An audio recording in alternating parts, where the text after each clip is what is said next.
Hello, happy Friday. I'm Chelsen Vicari with the Institute on Religion and Democracy, and welcome to my home. Because it's Friday, it's a rainy Friday morning, I wanted to do something different than talking to you guys from behind my desk.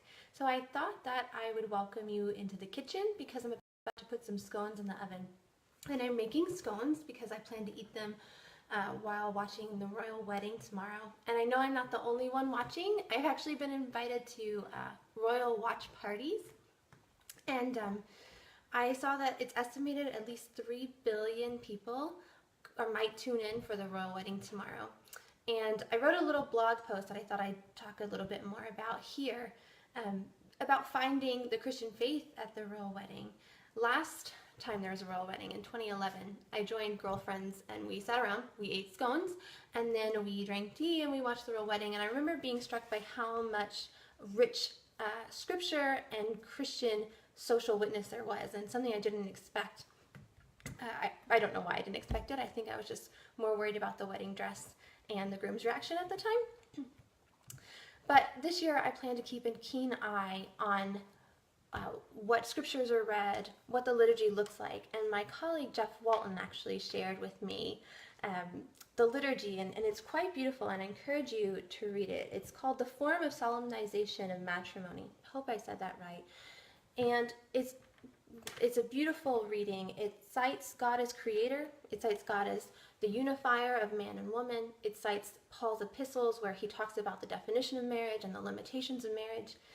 And there's 2 Psalms readings that it's just quite lovely, and I encourage you to read it if you can.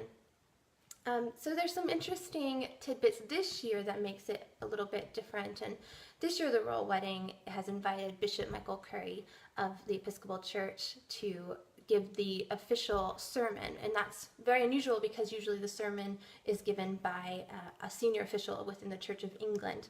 And we can really only hope that Bishop Curry stays true to traditional Christian teaching and uses this incredible opportunity really to preach the gospel to 3 billion people who might be watching, people who might not have the opportunity to see what a Christian sacrament worship service looks like. So I'm pretty excited about this and really look forward to it. Really want to know your thoughts.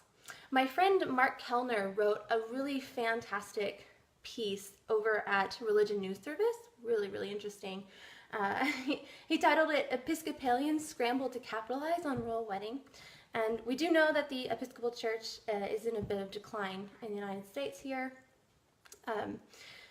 And so he talks about how there are going to be royal wedding watch parties at different parishes. Quite interesting. But I encourage you to go over and read Mark's piece. Something that my boss Mark Tooley was talking about in his video, which I think is just right below this one. He was talking about the upcoming Episcopal General Conference and how there's still tensions, of course, and whether or not they will stay true to Christian teaching on sexual marriage, marriage. It's telling me my storage is almost full. And what, of course, Tooley said that it's almost certain that the Episcopal Church will grant rights to same-sex couples, but whether or not those who are more conservative or orthodox will decide to depart, or whether they'll be forced to join in and for example, a pastor or reverend will be forced to officiate a marriage. Anyway, lots of very interesting things to be watching for tomorrow at the royal wedding.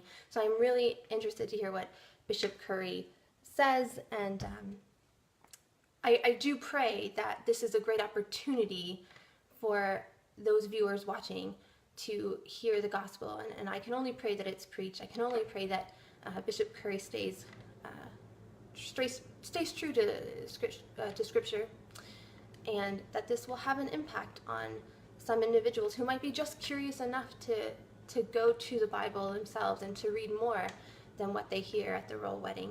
And then I pray for the couple as well. I pray for Prince Harry of Wales and Meghan Markle that they will show a true commitment to Jesus Christ in their actions and in their work. Anyway, so I'm going to put my scones recipe in the comment section because I think it would be really fun to do something in the future like this, a video where I talk about whatever faith topics are current this week, and even share a little bit of food, a recipe. So anyway, let me know what you think. If you could give it a thumbs up if you like it, because other than that, I have no idea if people are watching or if people even care. And I'd love to do something more like this next time. We can do a different part of my house, because I do think it's really fun to invite you into my home. And next time maybe even the baby will be here and my daughter, so you can see her. Anyway, I hope that you all have a wonderful Friday, a wonderful weekend, and God bless. Bye-bye.